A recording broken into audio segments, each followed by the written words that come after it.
بچه‌ها، من وقتی که غذا توی فر درست میکنم میام روبروش میشینم تا ببینم غذام چطوری پخته میشه.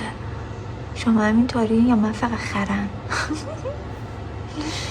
یه غذای خیلی باحال دارم درست میکنم، خیلی دوستش داریم، خیلی خوشمزه است، خیلی خوشمزه است. اینم از غذام، خیلی غذا خوشم، تازه از فر در آوردم. بذارم یه 5 دقیقه خنک بشه بعد پیتزایش کنم. بچه ها خیلی بله خوشمزه است واقعا. بکنم یه بار رسیپیشو بهتون بدم. اینم از رخ کار بچه ها، ببینید خیلی آب داره، خیلی خوشمزه است.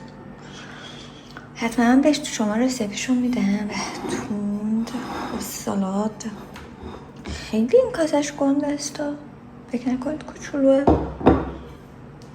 ما بریم شام بخوریم تا بعد.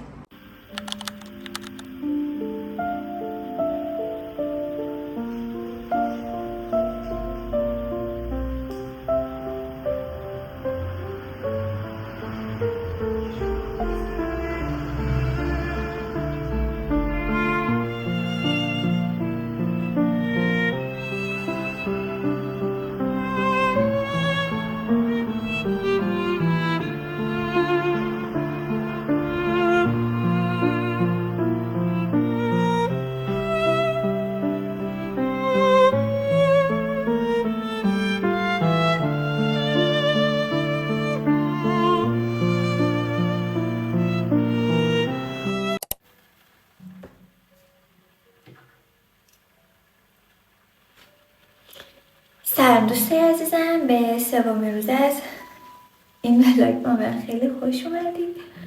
و بچه منو از چمدان در آوردم. چقدر چروکه، سردم شده. شما چه خبر؟ اینجا که هوا خیلی دیوونه است، واقعا خیلی داره سرد و گرم میشه.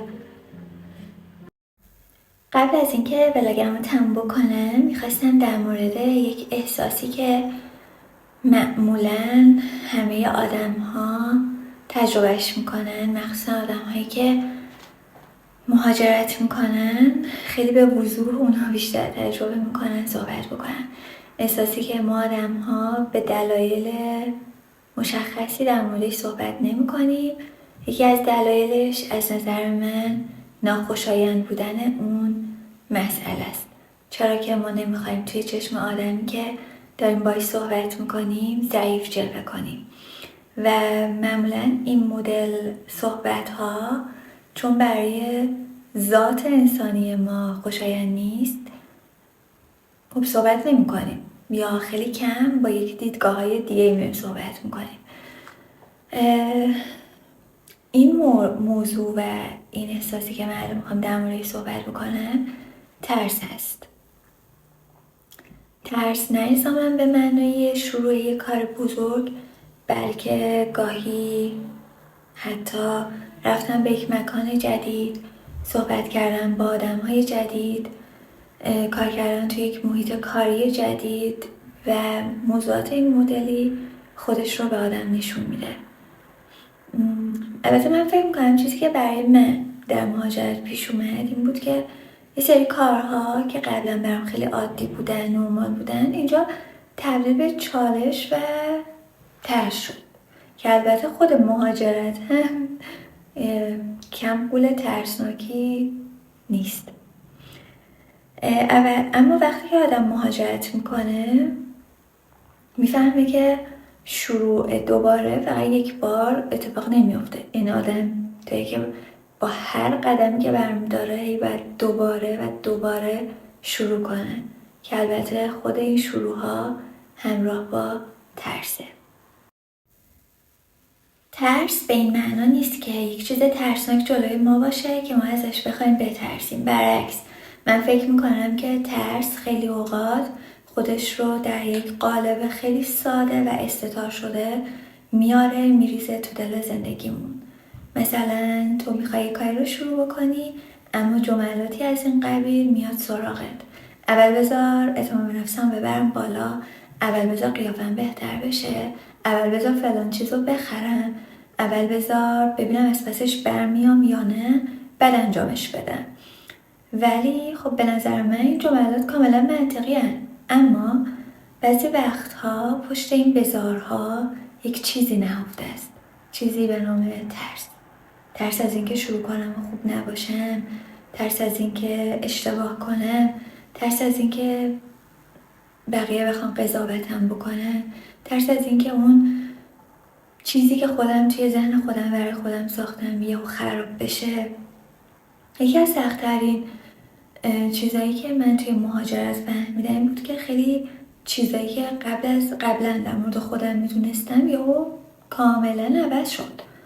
یعنی تو یه جایی از دنیا ممکنه آدم خیلی مستقلی باشی، ممکنه خیلی راحت بتونی از حقت دفاع بکنی، بتونی منظورت رو برسونی، بتونی با آدم‌ها ارتباط برقرار کنی. بعد از مهاجرت گاهن اینطوری نیست. یه روز میبینی برای انجام یه کار خیلی ساده باید کلی تلاش کنی که منظورت رو برسونی، جملاتی که میاد تو ذهنت رو برای خودت مرور کنی تا بتونی کارت رو به حداقل ترین شکل ممکن به سرانجام برسونی. و همین جاهاست که همون صداها دوباره توی سر ما شک میره. اگه خرابش کنم چی؟ اگه نتونم منظورم برسونم چی؟ اگه مسخره به نظر برسم چی؟ اگه بفهمن من هنوز خیلی چیزا بلد نیستم چی؟ ولی یه سوال مهمتر وجود داره، اونم این که ما خیلی کمتر از خودمون میپرسیم که اگه اصلا شروعش نکنم چی؟ اگه یه سال دیگه هم منتظرش باشم تا به اعتماد به نفس که میخوام برسم، ولی بعد از اون 1 سال به اعتماد به نفس نرسم و بازم شروعش نکنم چی؟ من یه مدت فکر میکردم که برای شروع بعضی چیزا واقعا باید اعتماد به نفس داشته باشیم، مثل همین پیج یوتیوبه. ولی الان فکر میکنم ترتیبش برعکسه. اول آدم باید شروع کنه، حتی اگه ناقصه، حتی اگه ترسیده، حتی اگه اشتباه میکنه، حتی اگه خجالت میکشه، و اعتماد به نفس آروم آروم میاد سراغ آدم. اعتماد به نفس یک چیز خریدنی نیست، یک چیز دادنی هم نیست، یک چیز اکتسابیه که خود آدم باید بره تلاش کنه و بهش برسه. من فکر میکنم البته یکی از خطرناکترین جمله هایی که میتونیم به خودمون بگیم اینه که هنوز آماده نیستم. دونی به نظر من این واقعا میتونه خیلی چیزا رو خراب بکنه، چون اصلا آماده بودن چه شکلیه؟ کی قراره اون روز برسه؟ اعتماد به نفست کی قراره کامل بشه؟ کی قراره دیگه هیچ ترسی نداشته باشی؟ کی قراره همه چیزو بلد بشی؟ مطمئنی که اون روز میرسه؟ شاید هیچ وقت اصلا نرسه. شاید اصلا قرار نیست که ترس ما کاملا از بین بره. شاید فقط باید یاد بگیریم که با وجودش کنار بیان و کارهامون رو حداقل یه کوچولو پیش ببریم. تو هم اگه میخوای یه کاری رو شروع بکنی، من بهت نمیگم که نترس. نه، چون ترس همیشه در کمینه و همیشه هست. اما بیا و انجامش بده. شاید واقعا خوب پیش نری، شاید واقعا اصلا تا مدت و حتی دیده نشی، کسی سراغت نیاد، کسی حتی باهات دوست نشه، اما مهم اینه که تو داری انجامش میدی. تو داری توی دل این مسیر شجاعت، اعتماد به نفس و اون چیزی که هدفت هست رو برای خودت میسازی. گاهی سخته، گاهی ترسناکه. زندگی همینه. ما انتخاب میکنیم که کدوم قسمتش رو انتخاب کنیم، چون ترس همیشه هست. از ترست نترس و شروع کن.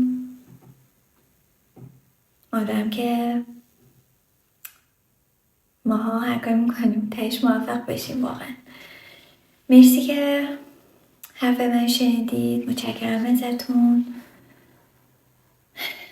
امیدوارم روز خیلی خوبی داشته باشید، هفته خیلی خوبی داشته باشید لطفا من سابسکرایب کنید، خواهش میکنم. خیلی بر من مهمه. هرچی تعدادمون بره بالاتر به من انگیزه بیشتری میده.